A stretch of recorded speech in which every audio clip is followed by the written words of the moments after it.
За улсын хурлын ээлжид чуулганы завсарлагын хугацаанд гишүүд сайд нарын бүрэлдэхүүн зүүн болон хангаан бүсэд хажисныхаа дараа энэхүү төвийн бүсийн тулгамдж байгаа асуудал орон нутаг чиглэсэн төсөл өвтрүүдийн хэрэгжилт за иргэдийн амжиргааг дээшлүүлэх зориулт санаачлагуудын хүрээнд нээлттэй санал солилцож байгаа юм а.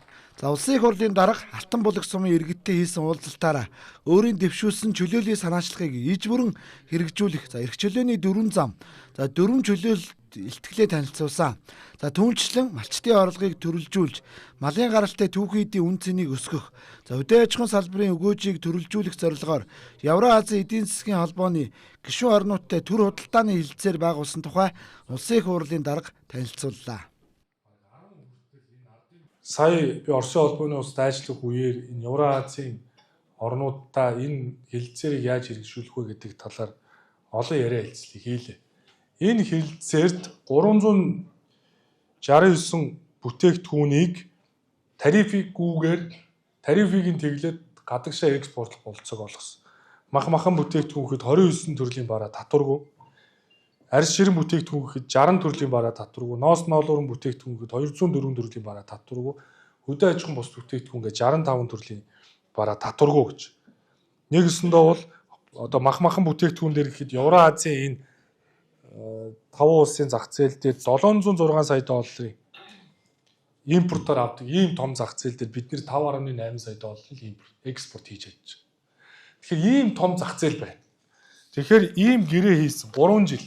Жишээ нь Үхрийн махан дээр гайлын тараа татвар бол 50% байсныг тэгэлсэн. Хонь ямааны мах 15% байсныг тэгэлсэн. Адууна мах 15% байсныг тэгэлсэн. Малын дайвар бүтээгдэхүүн 15% байсныг тэгэлсэн. Энэ хэлэлцээрийг сая одоо манай их хурлын гишүүд хамтдаа баталсан. Тэгэхээр 3 жил энэ хэлэлцээрийг хэрэгжүүлж чадвал бүрэн одоо биднэрт бас цаашаа боломж байна. Тийм учраас энэ Алтан булгийн чөлөөт бүс болвол энэ хэлэлцээрийг амьлуулах хамгийн ихний одоо гол цөм болсон одоо бүс байна гэж би зорж байгаа. За Алтан булаг сумын иргэдийн хувьд инженерийн дид үтц, бохирын шугам, цэвэрлэх байгууламжтай холбоотой асуудлыг хөндлөө. За түүнчлэн хил орчмын бомбд хотын статустай болж төсвийн нэгдсэн бодлогоор орон нутгаа хөгжүүлэх саналуудаас дэвшүүллээ. За чөлөө төсөд үйл ажиллагаа явуулж байгаа хувийн хвшлийнхний төлөөлөл, гайлын байгууллагын хүн суртал их байдаг талаар шүүмжилж, за нэг борлуулсан бараа бүтээгдэхүүний тайлангаа илгээхэд 10 гаруй хоног зарцуулах тухай асуудлыг хөндөж байна. Ард иргэд орж ирээд дэлгүүрээс борлуулалт хийж хахад гайл дээр шууд хин хаан ямар бараа худалдаж аваад аль дэлгүүрээс борлуулалт хийж байна гэдэг бол real time гэ програмаар ерөнхийдөө тайлбарлагдаад явдаг. Гэтэл сарын эцэс дараа сарын 5-нд бол тухайн дэлгүүр борлуулсан барааныхаа тайлан гайлд дахин тайлгнах байдлаар бүрдүүлэлт хийж явдаг. За энэ маань болохоор 5-ны дотор их хугацаа байдаг. За одоогоор яг нь 400-500 бараатай учраас бид нар хонуу үнжээ хийгээд дэлгүүрийнхаа тайланг хийгээд бүрдүүлэлтээ хийгээд явдгийн. Одоо цаашид үйл ажиллагаа мэдээж томрон барааны нэр төрөл олширно.